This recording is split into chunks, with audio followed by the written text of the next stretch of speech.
कुछ कहानियां शहरों में नहीं, मिट्टी में जन्म लेती हैं, जहां हर क्षण में मेहनत की धड़कन होती है और हर धड़कन एक नई धुन बन जाती है। ये कहानी है रवीश की, एक किसान के बेटे की, जिसने खेतों की मिट्टी से म्यूजिक की नई दुनिया रची। रवीश का गांव छोटा था, पर उसके सपने आसमान जितने बड़े। सुबह वो अपने पिता के साथ खेतों में जाता और खेतों में काम करता और ट्रैक्टर की घर घर आवाज में ताल ढूंढता।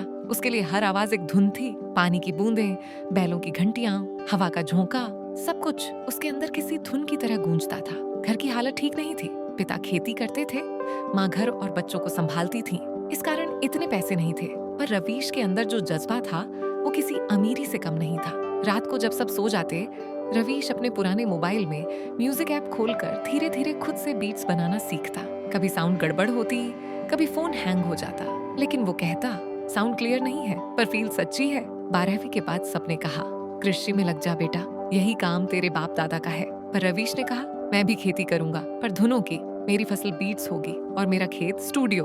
वो शहर चला गया, सिर्फ एक बैग, कुछ कपड़े और बहुत सारे सपने लेकर। शहर बड़ा था, भीड़ भारी थी, पर रवीश के दिल में अब भी अपने गांव की मिट्टी की खुशबू थी। वो दिन में छोटी छोटी जगहों पर काम करता, कभी कैफे में, कभी इवेंट में सेटअप करता और रात में म्यूजिक सॉफ्टवेयर पर घंटों बैठा रहता।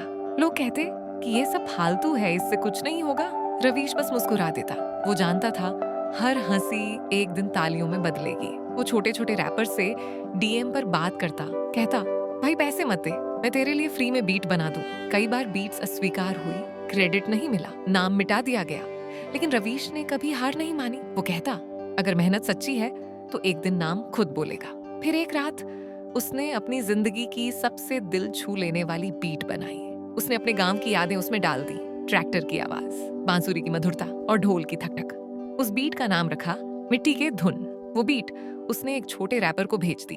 रैपर ने उस पर गाना बनाया और वीडियो यूट्यूब पर डाला। पहले दिन कुछ सैकड़ों व्यूज थे, पर दूसरे हफ्ते तक वो गाना वायरल हो गया। लोगों ने कहा इस बीट में मिट्टी की खुशबू है, ये देसी भी है और दिल को छूने वाली भी। और पहली बार स्क्रीन पर नाम चमका, म्यूजिक बाय रवीश। बस वहीं से सफर शुरू हुआ। एक के बाद एक हिट ट्रैक आने लगे। देसी एंथम, जाय जावन मिक्स, हर गाने में रवीश की पहचान थी, देसी आत्मा और मॉडर्न साउंड का मिलन। अब बड़े म्यूजिक लेबल्स ने उसे पहचानना शुरू किया।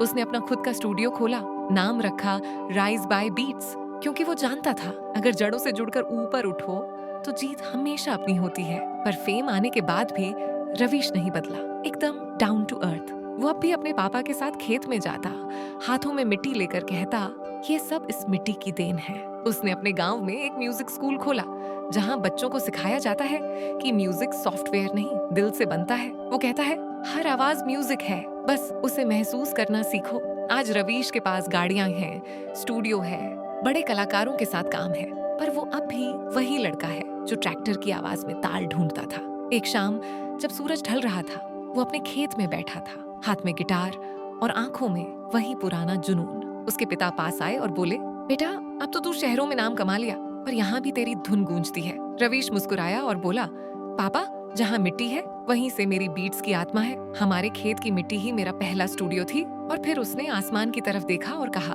मैं किसान का बेटा हूँ और आज मेरी बीट्स दुनिया के हर स्पीकर पर बजती है।